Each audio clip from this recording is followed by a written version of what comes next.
아니, 우리는 지금 팬데믹이라는 시대를 지금 보내고 있는데요. 또 어떤 이들은 이제 다 끝났다 하는 소망의 소식을 전하는가 하면 미국의 한 보건 건강 담당의 책임자인 파우치인가요? 누가 하는 그런 분은 어쩌면 12월 달 더 어려울 거라고 하는 그런 별로 듣고 싶지 않은 얘기도 하고 그러는데요. 우리가 지난 몇 년, 거의 이제 3년 가까이 지나면서 우리 마음속에 제가 곰곰이 생각할 때 가져야 될 단어 하나가 사실 오래전부터 떠올랐습니다. 그래서 이 설교를 제가 준비하면서 내 자신부터 돌이켜보게 되고 참 온 성도들이 그렇게 살았으면 좋겠다, 그런 생각을 갖게 되었습니다. 거의 한 1년, 2년 식구들이 같이 있다 보니까 회사도 안 나가고 지금 많이 다시 풀리게 됐습니다. 아직도 여전히 재택근무한 분들이 저희 교회에 꽤 있는데요. 처음에는 굉장히 가정적이고 이런 기회가 없다, 온 식구들이 모여서 가정 예배도 드리고 학교도 가지 않고 우리 참 좋았다, 그런 마음을 가졌다가 이게 오래되니까 이제 짜증이 나기도 하고 힘들기도 하고 그런 시절을 지금 지나고 있는 것입니다. 여러분, 결론부터 말씀드리면 우리 가정이나 우리 교회나 또는 이 사회가 정말 강건하고 정말 살아갈 만한 환경이다라고 말할 수 있으려면 단 하나를 잊어서는 안 됩니다. 그것이 온유함입니다. 여러분 들어보시면 우리는 온유함을 가장 잘 오해하고 있는데요. 성경이 말하는 온유함이 내 삶 속에, 우리 가정 속에 없다면, 우리 교회 속에 없다 그러면 아무리 부유한 가정이라도, 아무리 사이즈가 큰 교회라도 그 교회 안에서 하나님의 은혜는 강물처럼 흐르지 않습니다. 예를 들어서 여러분 한번 생각해 보십시오. 성급하게 따지지 않고 쉽게 사람들을 고치려 들지 않고 무조건적으로 괜히 준 것 없이 미운 사람 있잖아요. 그런 삶의 한격성을 벗어나지 않으면 우리 인생의 삶이 온유한 삶이라는 걸 드러낼 수 없고, 그 온유한 삶을 우리가 드러내지 못하면 온유함의 은혜를 주신 하나님이, 주님께서 우리 삶 가운데 구체적으로 개입하기가 어렵습니다. 요한계시록 3장에 보면 내가 문 밖에서 두드러지니 그랬거든요. 근데 그 두드리는 것은 예전에 전도할 때 쓰는 어구로 생각하기, 성경을 자세히 보면 그건 전도하는 게 아니라 이미 구원받은 사람이 주시는 말씀입니다. 마지막에 항상 뭐라고 말하냐? 성령이 너희가 말하는 거 들을지어다. 성령이 우리한테 들으려면 이미 구원받은 사람이 성령의 음성을 듣는 것이죠. 그래서 요한계시록에 나와 있는 일곱 교회에 대한 얘기는 이미 구원받은 사람이 주신 음성이거든요. 이미 구원받은 사람의 문을 두드리다는 말은 온유하신 그분이 지금도 저와 여러분의 삶 속에 온유하는 삶으로 살아내도록 우리 안에 들어오셔서 우리를 통해서 하나님의 온유함을 세상에 드러내기를 하나님 원하시는 것입니다. 하나님 이 세상이 온유하길 바라기 때문에 그렇습니다. 성경 한번 잘 보시기를 바랍니다. 가늠하다가 잡혀온 여인을 예수님께서 용서해 주시고 새로운 삶을 살아내도록 기회를 주셨습니다.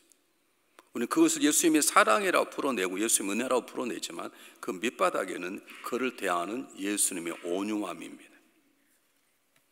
배반하고 떠났던 제자를 찾아가셔서 그들의 그물을 채워주시고 단 한 번도 나무를, 우리 같으면 몇 번 나무라고 혼내고 차라리 열중시켰죠, 이렇게 했을 텐데 절대 그러지 않고 너희들에게 먹을 게 고기가 있느냐? 이미 예수님이 다 잡아놓으셔도 불구하고, 그리고 그물을 채워주시고, 그리고 너희 나를 사랑하여 물으셨던 예수님의 온유함 때문에 제자들이 변하는 것입니다.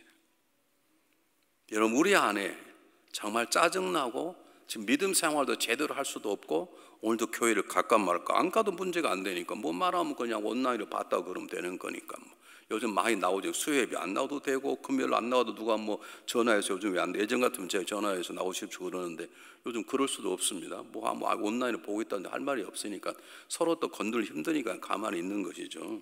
근데 이런 삶 속에 불평된 마음이, 우리 마음 속에 그런 갈등과 미움이 남아있다 그러면 우리는 절대로 온유할 수 없는 것입니다. 그런 것들이 우리 안에서 내어버려지고, 그리고 예수님의 온유함을 닮아내는 것이 저와 여러분이 살아가야 될 삶의 자세인 것입니다. 오늘 성가대가 아름다운 찬양을 불러주셨는데 저는 이제 제가 여러분에게 한번 간증했지만 저는 음치라서 어떻게 하면 저 음치가 면할 수 있을까? 음치가 면해야 목회를 하잖아요. 찬양을 불러야 되는데 할 때마다 천둥이 막 털려버리면 저는 막 죽을 쓰니까요.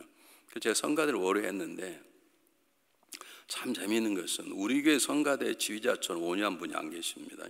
그런데 성가대원들 가운데 우리 교회 말고요, 제가 다니던 교회 참 온유하지 못한 분들이 계십니다. 하다가 왜 그만두냐, 뭐 지휘자가 뭐 마음에 안 듭니다.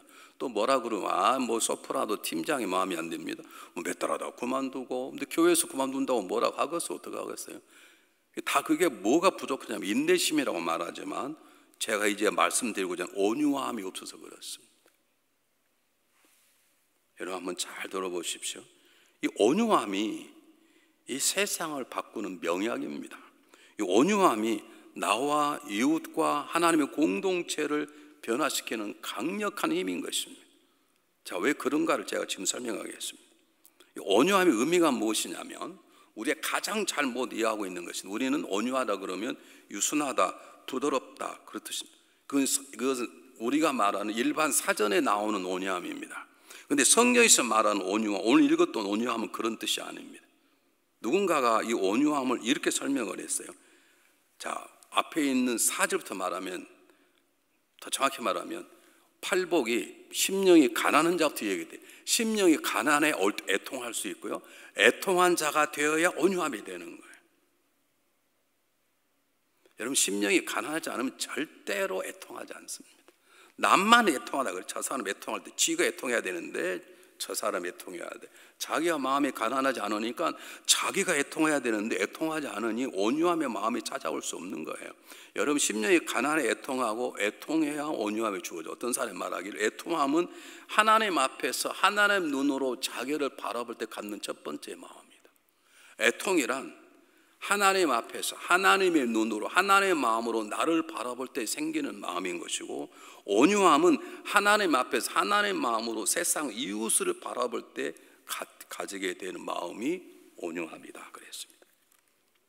거기 덧붙여 이렇게 말합니다. 온유함이라는 것은 나의 죄를 하나님 앞에 씻어내는 거룩한 눈물이고, 애통이라는 것은 하나님 앞에 지금까지 깨닫지 못했던 그분 앞에 가난한 심령으로 서보니까 내가 얼마나 죄인 가운데 죄인이고 악한 것인지를 알게 돼서 이 거룩한 눈물로 죄를 씻어내는 것이 애통이라면, 온유함은 그 씻어낸 거룩한 마음의 밭에 자라는 첫 번째 씨앗이 온유다, 이렇게 말을 했어요. 성경 보시기 바랍니다. 에베소 4장 2절이 뭐라고 나오냐면, 제가 에베소서를 가지고 한 4년 반 강해설교 했잖아요. 잘 보죠. 제가 저 본문을 읽을 수 없는데, 모든 겸손함과 온유로 하고 오래 참음으로 사랑 가운데 서로 용납하고. 저 단어가 온유가 가운데 있지만 겸손과 오래 참음과 사랑 가운데 용납하는 것이 한마디로 말하면 온유함이에요. 여러분, 이게 쉽습니까? 여러분 쉽게 찾아낼 수 있습니까? 여러분 눈에 꼴 보기 싫은 사람이 우리 교회에 많이 있지 않습니까? 그러면 그렇게 행동하는 잘못이지만 그렇게 꼴 보기 싫다고 생각하는 본인도 사실 온유함에서 실패하고 있는 거죠. 다시 말하면 겸손한 마음, 그리고 정말 오래 참은 마음, 그리고 사랑으로 화합하는 마음을 가진 자가 온유의 열매를 맺게 되는 것입니다. 다른 말로 하겠습니다. 제가 조금 전에 말씀드렸지만 우리가 오해한 단어가 그 사람 참 온유해, 그 말은 우리는 그냥 세상적인 단어로 유순하고 부드럽고 착하다, 그건 세상이 보는 관점이고, 오늘 성경이 보는 관점은 뭐라고 그러냐면 주인의 손에 의해서 길들여진 동물을 온유하다 그러는 거예요. 여러분 별로 그러고 싶지 않으신가 본데, 그러니까 우리말로 하면 예수님의 손에 의해서 예수님의 마음으로 살아갈 수 있도록 훈련받아서 그렇게 살아내는 것을 그 사람 온유하다 그러는 거예요. 성경을 많이 알고 뭐 기도를 많이 하고 뭘 설교를 잘하고 그게 중요한 게 아니라, 저 사람 보니까 저 사람의 언어와 살아가는 삶의 모습 속에 예수님의 모습이 나타나고 있다라고 할 때 그 사람 우리는 온유라고 말하는 것이에요. 제가 팔복을 강의할 때 여러분의 예화를 말씀드렸는데, 여러분 미국의 경마대회가 있지 않습니까? 그 경마대회 가운데 가장 비싼 말을 막 10억도 하고 막 그러는데, 그런 말은 아라비아에서 사온 아라비아 말입니다. 근데 아라비아 사람들이 말을 키워요. 그 가운데 정말 비싼 말을 종마라 그러는데, 정말 잘 달리고 주인의 말에 따라서 속도를 내고 조절하고 힘을 내고 조절하는 그 말을 하기 위해서는 말을 몇 년 동안 함께 훈련을 시킨답니다. 훈련시킨 다음에 마지막, 예를 들면 씨를 받아야 낼 말을 찾아낼 때 밑에는 물이 흐르고 강이 흐르는 곳, 그리고 그 위에는 거의 메마른 사막에서 일주일 동안 물을 한 모금 먹이지 않고 훈련을 시킨다는 거예요. 그런 다음에 이제 말들이 이제 기진맥이 이제 죽겠다 그 정도 되면 그때 주인이 저 밑에 내려가 물을 먹으라 그러면 그 비탈을 잘 중간에 쓰러진 말을 다치하고 그 말이 비탈을 달려 내려가기 쉽지 않습니다. 근데 비탈을 잘 훈련받아 쓰러지지 않고 내려가서 마지막 물을 먹으려고 할 때 주인이 스탑 그러면 딱 쓸 줄 아는, 에라 모르겠다 물을 먹어버린 말 말고 지금 목이 말라 죽겠는데, 그리고 목숨 걸고 내려왔는데 지금 막 이제 물을 먹으려고 그랬는데 주인이 스탑 그러면 딱 멈춰서는 말을 종말로 뽑아요. 그 말들이 막 10억 몇 억씩 하는 것이죠. 이게 성경에 말하는 온유함인 것입니다. 예수님의 손 위에서 길들여진 성도가 온유하다 그러는 것입니다. 그분은 천성이 온유합니다. 그렇지, 그건 성경이 말하는 온유함이 아니고요. 그건 세상의 단어로 쌀 때 그 사람 원래 온유한 사람 있지 않습니까? 너그러운 사람 있잖아요. 근데 오늘 성경의 본문의 말은 그게 아니라 그런 분이 그리스도 안에 새롭게 거듭에 나서 내가 뭘 말하고 어떤 일을 행동하고 결정하는 것이 상황이나 내 목마름이나 내 배고픔이나 어떤 감정이 결정되는 게 아니라 그분께서 말씀하시는 그분의 마음, 그분의 방법으로 멈춰 설 줄 알고 달려갈 줄 알고 엎드릴 줄 알고 희생할 줄 알 때 우리는 그를 온유하다고 말하는 거죠. 한번 보실까요? 솔로몬이 뭐라고 말하는 잠언 10중 32절에 어려운 단어가 아닙니다. 노하기를 더디하는 자는 용서 나왔고, 우리 노하기 얼마나 짜증나는, 요즘 짜증납니까? 집에서도 짜증나고 나와도 짜증. 특히 올 여름은 얼마나 덥습니까? 자기의 마음을 다스리는 자는 성을 빼앗는 자로 나가니, 저게 쉽게 말하면 온유한 자의 대표적인 모습인 것이에요. 이걸 풀어 말씀하면 이런 것입니다. 온유한 자는 우리 실생활에 어떤 경우라도 자신을 위하여 변명하지 않습니다. 여러분, 억울한 누명을 쓰시면 그냥 기다려서, 제가 목회하면서 배운 것이에요. 제가 처음에는 그러지 못했어요. 여러분, 제가 말을 좀 셀라셀라 잘하는 편 아닙니까? 어떻게 생각하십니까? 그래서 누가 오해한다면 제가 쫓아가서 변명을 했어요. 그거 오해시다고. 그래서 그렇게 풀어내기도 했는데, 그렇게 해서 오히려 더 긁어 부스럼 맞는 경우가 많아요. 제가 그때 배운 게 있어요. 성경 속 예수님 단 한 번도 예수님 변명하지 않으셨어요. 온유함이란 무슨 말이냐면, 때때로 내가 누릴 유익을 누군가가 대신 누려도 쫓아가서 빼앗지 않는 것을 온유라고 말하는 것입니다. 온유함이란 내가 얻는 기쁨이나 유익을 내가 당당히 요구할 수 있지만 누군가가 필요하다 하면 흘러보내는 것이 온유함입니다. 내가 누릴 수 있는 권리와 특권이 있습니다. 그러나 누군가 그걸 필요하다 하면 아무런 거 계산하지 않고 그에게 나눠줄 수 있는 것이 온유인 것입니다. 때때로 오해받고 공격과 비판받아도 가서 따지고 변명하지 않고 그 무거운 짐, 아픈 짐을 견뎌내는 것을 온유함이라고 그러는 것입니다. 우리는 때때로 살던 이웃에게 공격받고 비난받습니다. 제가 처음에 그랬다니까요. 목회할 때 처음에 가서 따지고 왜 그런 소리 하냐고. 그런데 제가 배운 거 그것입니다. 목회에서 절대로 보복하거나 내가 때때로 공격받고 비판받고 피가 흘릴 만큼 아파도 때때로 그것 때문에 쫓아가서 보복하거나 원수 갚지 않는 것이 온유함입니다. 제가 완벽하게 그렇게 사랑은 아니지만 그것이 없으면 목회가 안 되고, 그것이 아니면 여러분은 장로 직분, 공사의 직분, 집사의 직분을 담아낼 수 없는 것입니다. 여러분, 내가 어떤 일을 보상받을 수 있습니다.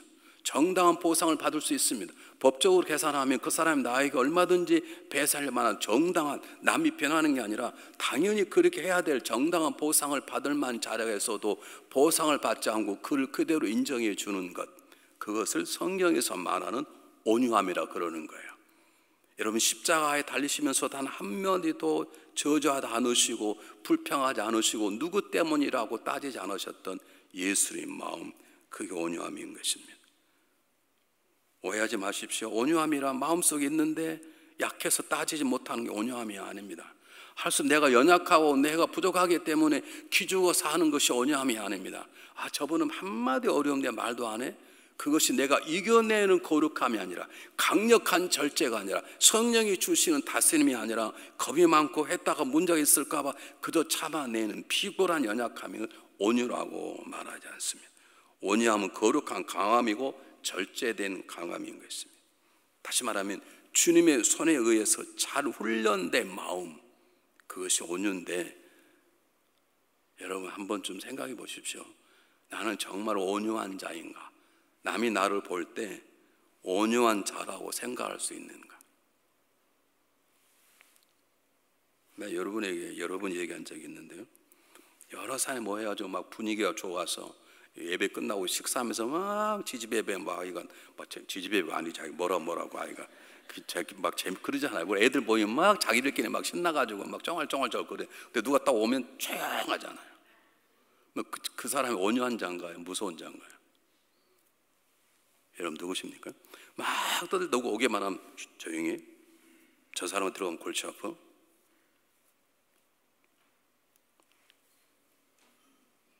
문제는 이렇게 말해도 못 알아들으니까 문제.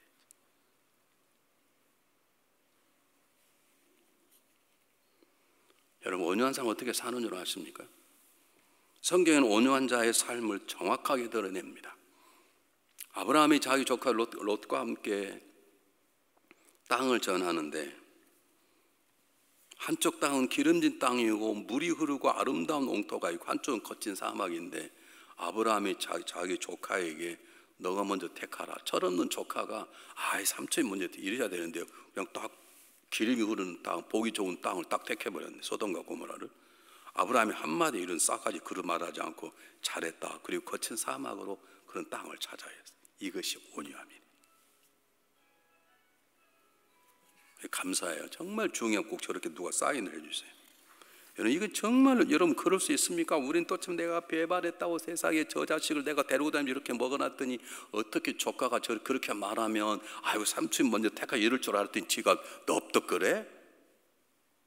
너 나중에 잘 되나 보자 그런 마음인데, 아브라함은 조금도 불편함이 없이 그는 하나님이 계시다면 거친 사막도 문제가 없다는 듯 그는 자기 조카에게 좋은 땅을 갖도록 허락합니다.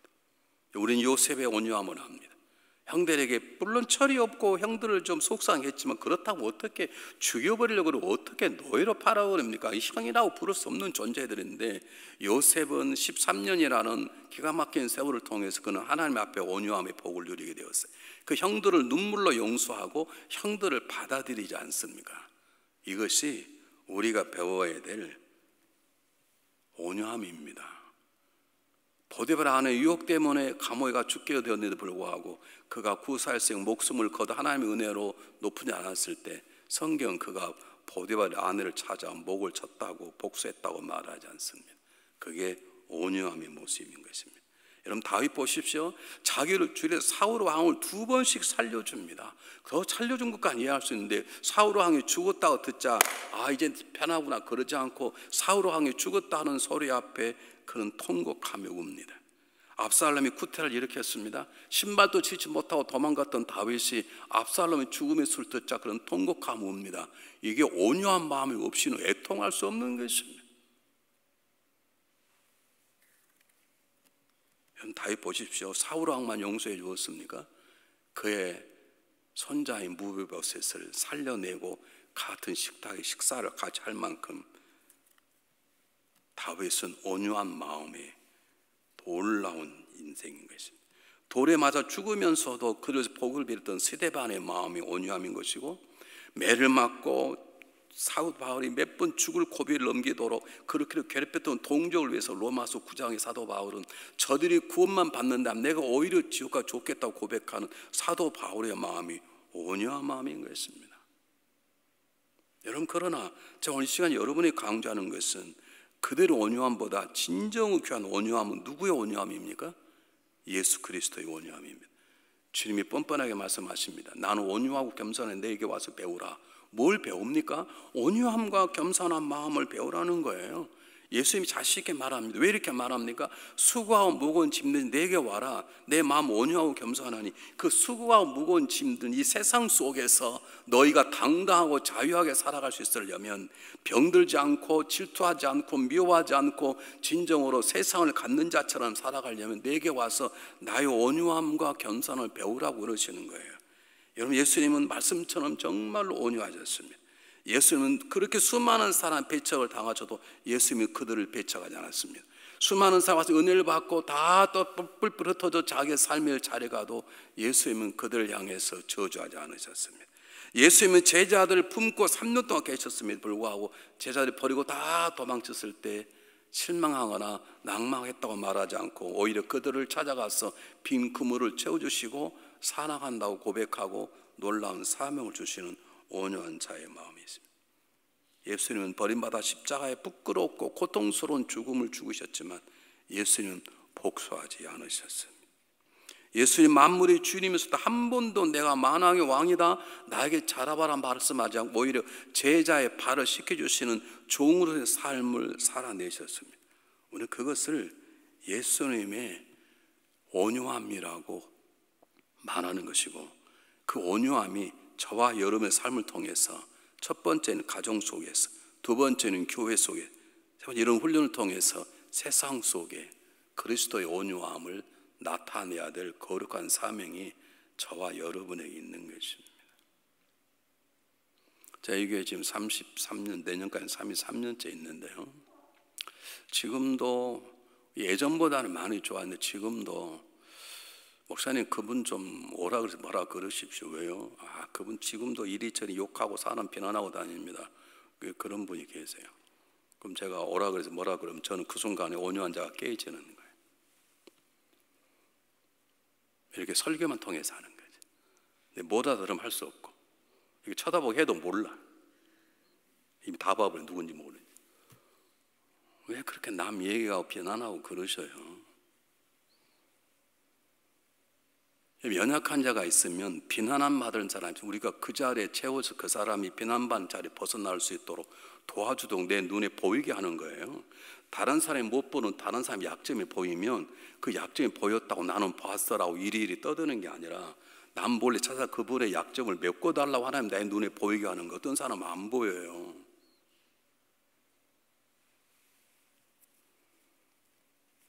한번 보시기 바랍니다. 저는 이 구절을 제일 귀하게 여기고, 제가 목회할 때 때때로 제가 고시 보면 내 삶이 어떤가를 볼 때마다 지금도 부끄러운 본문인데, 베드로전서 2장 22절 24절 한번 보시길 바랍니다. 우리 똑같이 한번 읽어봐요. 너무 중요한 본문인 똑같이 읽어보겠습니다. 시작. 그는 죄를 범하지 아니하시고 입에 거짓도 없으시며 욕을 당하시되 맞대어 욕하지 아니하시고 고난을 당하시되 위협하지 아니하시고 오직 공의로 심판이 이에게 부탁하시며 친의 남에 달려 그 몸으로 우리의 죄를 담당하였으니 우리는 우리로 죄에 대하여 죽고 의에 대하여 살게 하려 하심이라. 저게 예수님의 온유하신 모습이에요. 한번 저 말씀 붙잡고 오늘 마태복음 5장 5장 붙잡고 한 주간 한번 실행해 보시기 바랍니다. 저게 안 되면 죄송하지만 여러분 가정은 진정한 평화가 아닙니다. 그냥 꾸며낸 위장된 평화일 뿐이지. 우리 그러자 남북한일 때 위장 평화라 그러잖아요. 북한이 뭐라 그러면 속지 말자 위장 평화에 그러는 것처럼 적당히 먹고 살리는 거 적당히 사는 것이지 저게 돼야 되거든요. 때때로 남편에게 무시당하고 욕받아도 복수하지 않고 따지지 않는 것, 내가 다른 사람에게 배신받아 나는 배신하지 않는 것, 그리고 오히려 내가 다른 사람의 무거운 짐을 져주고 다른 데 받는 환난과 핍박을 내가 받아내는 것, 그것을 우리는 예수님이 온유한 자로 그럽니다. 자, 이것을 왜 말씀하는가? 많은 사람들이 행복하기를 원하는 것인데 오늘 성경 본문을 잘못 해석하면 저렇게 예수님의 온유함으로 살면 하나님이 이런 복을 주실 것이다, 그 말이 아닙니다. 원래 문장은 오 복받은 자 너가 온유하는구나, 그 말입니다. 하나님이 복을 주셔야 온유한 자가 되는 것이에요. 온유하게 살면 하나님이 복을 주시는 게 아니라 그리스도께서 우리에게 그분의 마음을 부어주시면 우리가 온유한 자가 되고, 온유한 자가 되면 당연히 그 다음에 그 사람이 세상을 영향을 미치는 세상의 선한 영향력으로 하나님은 세상의 지도자로 쓰임받게 된다는 것입니다. 다시 말씀드립니다. 이걸 처음에 여러분 성경을 읽으실 때 심령이 가난한 자란 말은 심령이 가난하면 천국이 너희 것이요 그런 뜻인데, 심령이 가난하면 천국을 얻게 될 거다 그런 뜻이 아니라 원래 원문대로 말하면 오 복받은 자 너희 마음이 심령이 가난하구나 그 말. 하나님께서 우리에게 복을 주셔야, 그분께 내 안에 들어오셔야, 온유하신 그분이 내에 들어와 내 마음을 만져주시는 복을 받아야 우리가 온유한 삶을 살아낼 수 있는 것이에요. 그래서 혹시 여러분 주변에 내 남편이 참 온유하지 못하다, 내 아내가 온유하지 못하다, 그리고 저분은 뭐 집사고 권사고 장로의 목사인데 온유하지 못하다 그런 비난하지 말고, 주님 저에게 그에게 온유한 마음을 주십시오. 저에게 온유한 복, 그렇게 기도하셔야 돼요. 여러분 보시기에 제가 온유하지 못하다 그러면 야 좀 목사님 자르자 그러지 마시고, 하나 우리 목회자에게 온유한 마음을 주십시오. 이제 목회 얼마나 더 남았겠습니까? 온유한 마음으로 목회를 마지막 잘 마칠 수 있도록 도와요. 그렇게 기도를 하셔야 되는 거예요. 아멘 안 할 거예요? 이게 굉장히 중요한 거죠. 한번 보실까요? 한번. 고린도후서 6장 9절 10절. 저게 노력으로 되는 게 하나님의 선물과 은혜예요. 한번 보세요. 무명한 자 같으나 유명한 자요, 죽은 자 같으나 보라 우리가 살아있고 징계를 받은 자 같으나 죽임을 당하지 아니하고, 근심한 자 같으나 항상 기뻐하고 가난한 자 같으나 많은 사람이 부유하게 하고 아무것도 없는 자 같으나 모든 것을 가진 자로다. 저 노력이 되는 게 아니라 하나님의 은혜를 주실 때 되는 거예요. 언제 사울이 변해가지고 위대한 사도가 됩니까? 하나님이 그걸 꽉 잡아서 되는 것이거든요. 여러분 온유한 마음이 내게 없다고 생각하면 내 안에 계신 주님, 저에게 주님의 마음을 주십시오. 그렇게 기도를 하셔야 돼요. 물론 다른 방법 몇 가지가 있지만 그게 온유함이라는 하나님이 주신 은혜예요. 하나님 저에게, 여러분 부자가 되는 것, 건강되는 것 중요해요. 그러나 그보다 중요한 것은 하나님 저에게 온유함을 주셔서 이 거친 세상 속에 갈등과 미움과 다툼이 많은 이 세상 속에 그리스도 온유함으로 많은 사람을 품어내며 삶을 이겨낼 수 있도록 도와주시길 바랍니다. 잘 기다려진 말처럼 주님의 말씀 앞에 순종하는 믿음, 마음을 주시길 바랍니다. 그게 온유함이고 우리가 가져야 될 것이에요. 잘 보십시오. 이 온유한 자가 보는 복이 뭐냐면, 다시 말씀드린다면 온유하게 살게 되면 하나님이 그 너 잘한다 그 상급으로 세상을 다스리는 복을 주는 게 아니라, 온유한 자가 당연히 세상에 선한 영향력으로 살 수 있는 것이에요. 자, 물어보겠습니다. 물이 높은 곳은 낮은 곳 떨어지나요? 낮은 곳 높은 곳으로 떨어지나요? 물은 낮은 곳에서 높은 곳은 낮은 곳 떨어지는 것이 하나님의 창조의 질서인 것처럼, 온유한 마음을 갖는 자가 세상에 선한 영향력을 끼칠 수 있도록 하나님이 만들어 가시는 것입니다. 히틀러가 그렇게 강한 영향력으로 세상을 지배하려고 했지만 그는 결국 세상을 지배하지 못했습니다. 공산혁명, 놀라운 스탈린과 레닌이 그렇게 많은 사람을 죽이고도 사회적 삶 속에 세상에 영향을 미치려고 했지만 여러분 영향을 미치지 못합니다. 그건 하나님이 쓰시는 선한 영향력이 아니기 때문인 것입니다. 여러분 온유한 자가 돼야, 그리스도의 온유함이 내 안에 들어와야 물이 바위를 꿰뚫는 것처럼 이 험한 세상 속에, 이 두려움이 많은 세상 속에, 이 질병의 세상 속에 우리가 승리하는 삶을 살아갈 수 있는 것입니다. 여러분 한번 잘 보십시오. 강국에 살면, 저는 미국 오기 전에 이빨 다 고치고 왔어요. 근데 혀 고친 사람이 있습니다. 밥 먹다가 혀가 닳아져가지고 혀 고친 사람. 혀는 훨씬 부드러워요.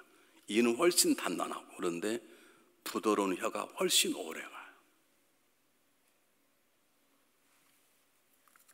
여러분 하나님은 온유한 마음을 우리에게 부어주시고 온유함의 복을 받은 자를 통해서 세상을 변화시키는 것입니다. 여러분 온유한 요셉이 세상을 지키는, 세상을 변화시키는 리더가 되었습니다. 온유한 다윗이 통일 왕국을 세우는 탁월한 종으로 살게 되었습니다. 온유하신 예수 그리스도가 세상을 이기셨고 장차 다시 세상에 이 땅에 오시게 될 것입니다. 그러므로 우리가 물어야 될 집요한 답이 뭐냐면, 나는 정말로 지금 온유한 복을 누리고 있는가? 하나님 나에게 온유함을 주셨는가? 제가 여러분의 기도 제목을 가끔 받아요. 그러면 아직까지 받지 못한 게 이거예요. 다른 사람 저에게 성실함 주심을 감사합니다. 저에게 건강 주심을 감사합니다. 저에게 자녀 복을 주심을 감사합니다. 저에게 기도 응답을 주심을 감사합니다. 그 기도 응답 1, 2, 3에서 저에게 이제 감성음도 하고 여러분 기도 제목 써서 내신 분이 계세요. 그리고 여러분에게 송구 영신 마지막에 새해가 되면 기도 제목 써내라 그러면 여러분 많은 분들이 써서 내요. 갈수록 쓰신 분들이 많아 제가 기도하기 힘들 정도로 제가 일일이 써서 다 타이핑해서 글 놓고 40일 동안 기도하거든요. 그게 쉽지 않아요. 그런데 아직도 한 건도 하나님 저에게 온유함을 주십시오라고 쓰신 분이 안 계세요. 여러분이 잘못이 아니라 제가 온유함을 잘 설명하지 못해서 그렇다고 저는 생각하는데요. 여러분 정말 우리 가정이 정말 평안하려면 돈이 많은 게 아닙니다. 남편과 아내가 건강이 아닙니다. 내 자녀가 좋은 직장을 가졌고 남편과 아내가 대통령 되는 것입니까? 얼마 전에 대통령 보십시오. 그 대통령이 되면 뭐합니까?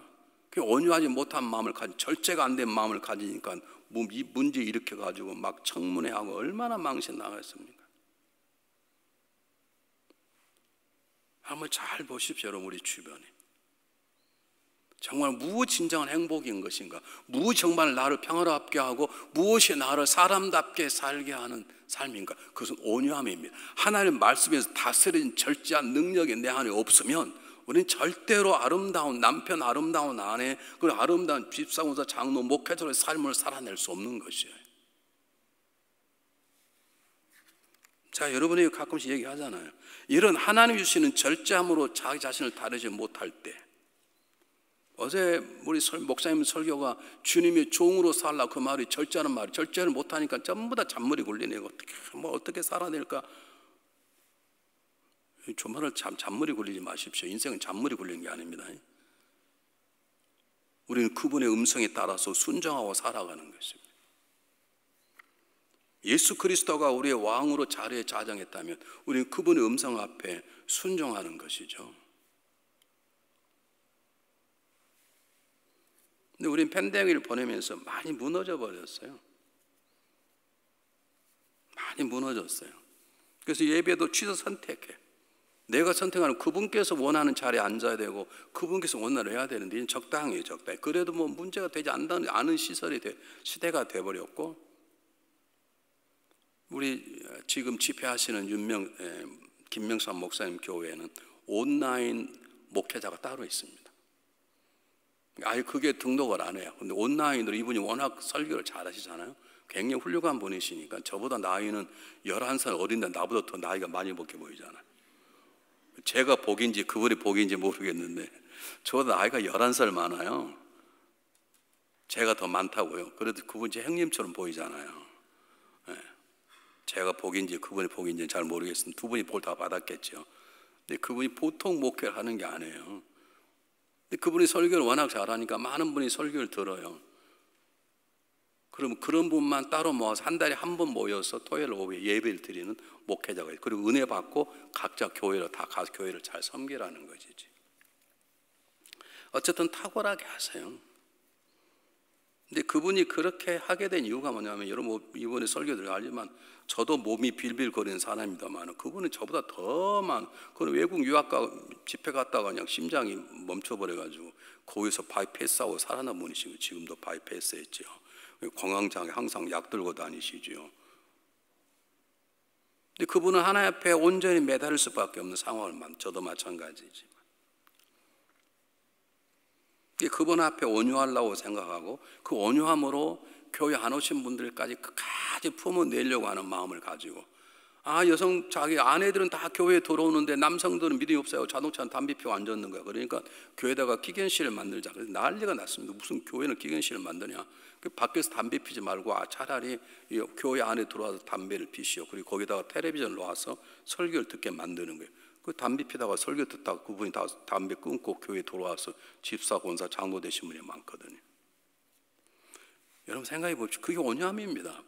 아니 사실 그러지 않습니까? 자기 아내 와서 예배 드리게 하고 자동차 안에서 담배 피는 저쪽에도 방 하나 만들어 끼게씩만 피라고 그러고 텔레비 보고 예배 드리면 훨씬 낫잖아요. 이걸 품어내는 것이 온유함이고, 우리 김명삼 목사님의 목회야 단어가 온유함인 거예요. 예를 들면, 자, 근데 이러면 여러분 생각할 때 나는 잘 안 된다. 나도 예수 믿는데 예수 형이 내 안에 계신데 내가 왜 온유하면 안 되냐? 그럴 때 저와 여러분이 해야 될 두 가지 방법이 하나가 있는데, 하나님의 말씀 속에 들어가는 것입니다. 다 온유함이란 잘 길들여진 말과 같다 그랬어요. 그러면 우리는 하나님의 말씀 속에 읽어낼 때 그 말씀이 나를 다스리게 되어 있어요. 말씀은 살아있고 운동력이 있어 날쌘 검과 같아요. 믿습니까? 성경을 안 읽는데, 성경을 안 읽는데, 목회자도 안 읽는데 믿겠습니까? 우리에게 목회자까지 안 읽는 분 계세요. 내년부터 일을 그만하라 그럴까 지금 그런 중인데요. 어떻게 성경을 안 읽고 무슨 목회를 하고 무슨 장로 역할을 감당하고 그래요? 쇼하고 있는 것이지.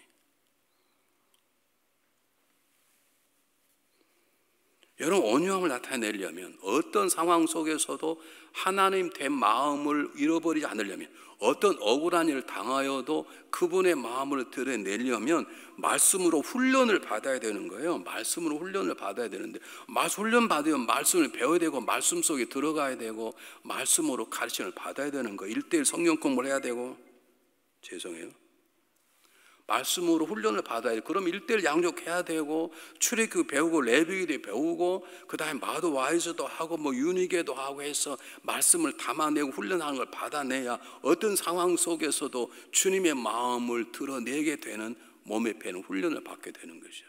그러니까 여러분 마음속에 나는 참 온유하지 못한 것 같다. 이거 부부간에 한번 물어보세요. 잘 때 딸이 할 때가, 여보 내가 온유한 것 같아? 하나님 마음에 잘 하는 것 같아? 한번 물어보세요. 왜냐하면 목사한테는 물은 몰라요. 왜냐하면 여러분 교회에 앉아있으면 다 멋지게 앉아있지. 근데 집에 가면 어떻게 앉지? 어떻게 알아요? 네? 그러더라니까요. 저 어느 집 신방 갔어요, 한국에서요. 근데 제가 담임 목사 가방 못질래, 전도사니까.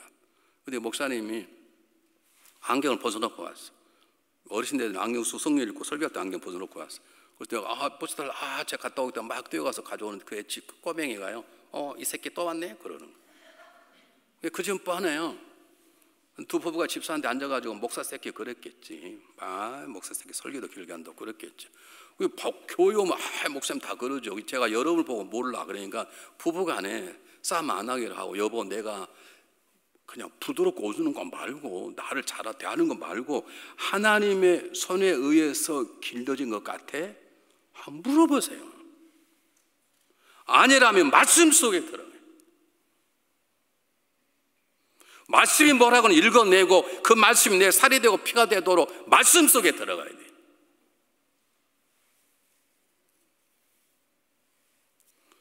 여러분 저는 부족하잖아요. 그래 잘해보려고 열심히 말씀 읽어요, 나름대로. 저는 일독이 끝났어요.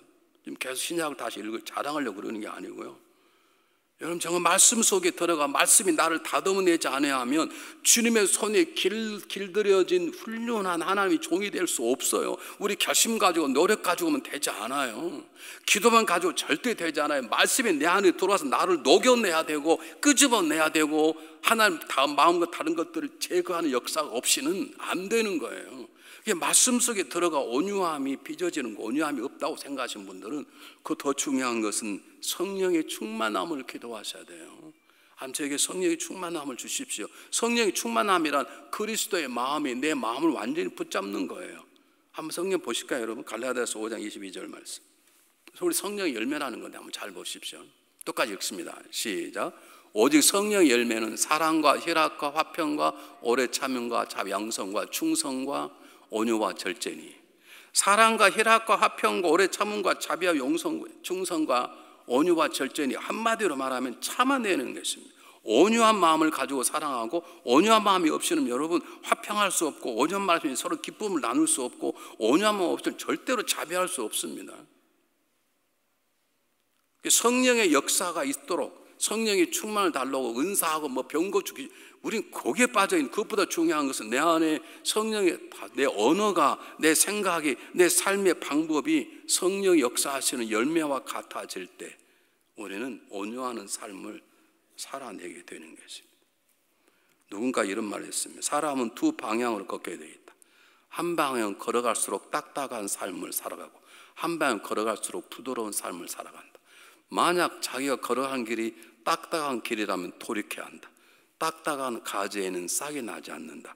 부드러운 가지에 싹이 나고 열매를 맺게 된다. 그것을 우리는 온유함이라 말하는 것이죠.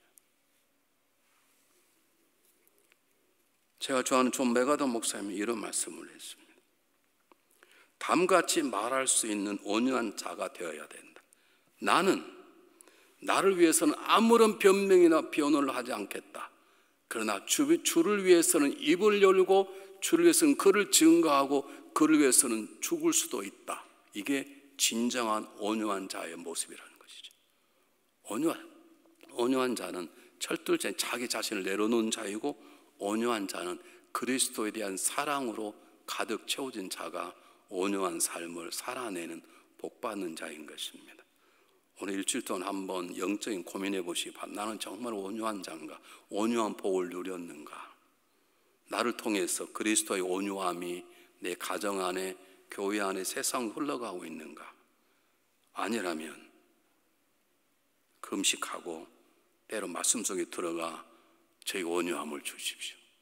제발 잔물이 굴리지 말고, 교회 안 정치하려고 하지 말고, 쇼하지 말고, 적당히 타협하려고 하지 말고, 교회가 뭐 정치하는 겁니까? 딜하게.